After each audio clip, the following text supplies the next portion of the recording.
प्रसन्न कुमारी बहन मायावती जी से पूछना चाहिए या आकाश आनंद जी से पूछना चाहिए।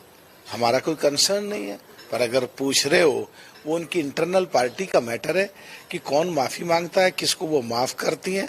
मैं तो एक ही बात कह सकता हूं कि आकाश आनंद नौजवान है, उसे बहुत सारी शुभकामनाएं। समय में जो कुमारी जी चाहें काम करें, अपने ससुर साहब के बहकावे में आके ऐसा कोई काम ना करें जो कुमारी बहन मायावती जी को बुरा लगे, और देश की सेवा करें, देश के लोगों की सेवा करें। आज अम्बेडकर जयंती 134वीं जो अम्बेडकर साहब की, बाबा साहब की जो जयंती है, उनको सत सत नमन। देश के सभी लोगों को बहुत सारी शुभकामनाएं। और बाबा साहब ने जो संविधान लिख के जो देश को एक आजादी दिलाइए विचारों की, एक हर किसी को बोलने की, और एक देश को बहुत एक उस लाइन पे चढ़ाया संविधान लिख के कि देश लगातार तरक्की कर रहा है। और जो लोग बाबा साहब के संविधान के अनुसार नहीं चल रहे हैं देश में आज, और देश को गुमराह और झूठ बोलने का काम कर रहे हैं, और जो डरा करके लोगों को गुमराह करके देश में खटास फैलाने का काम कर रहे हैं, उनको सद्बुद्धि दें और वो बाबा साहब के दिखाए रास्ते पे चलें, जिससे देश जैसा तरक्की कर रहा है ऐसे ही लगातार तरक्की करता रहे और हमारे देश का नाम पूरे संसार में होता रहे।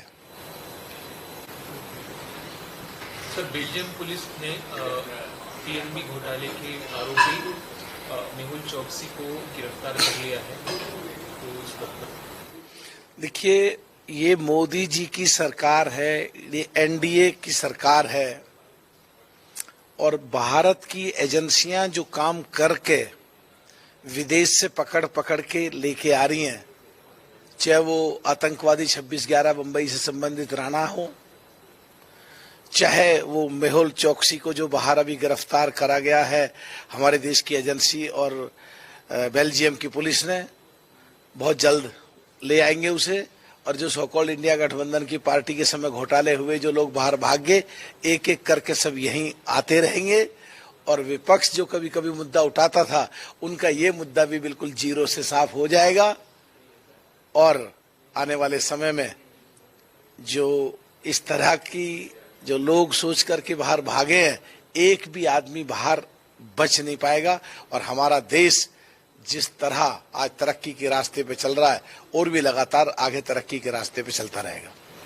सर, क्या ऐसे ही और भी आरोपियों को लाया जाएगा बाहर से? बिल्कुल, एकदम शुरुआत हो रही है, और पिछले दिनों काफी लोग आए भी हैं।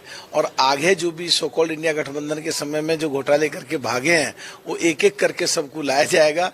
और जो कभी कभी कुछ मुद्दे उठाते थे, ये मुद्दे हीन हो जाएंगे, और कोई भी आदमी ये ना समझे कि मैं अपराध करके विदेश भाग जाऊंगा।